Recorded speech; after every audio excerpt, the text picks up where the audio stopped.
జనులకు తెలియని జపములు జరిపినదా మురళీ సఖీ వెనుకటి బ్రతుకున చేసిన పుణ్యమీదా తనువును నిలువున తొలచిన గాయములే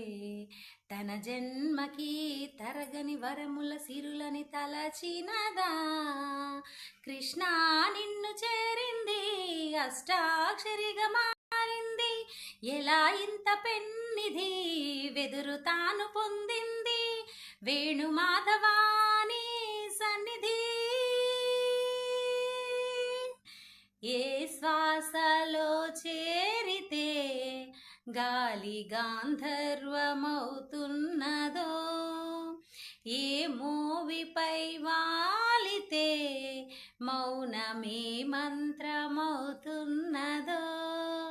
ఈ శ్వాసలో నేలీనమై ఈ మోవిపై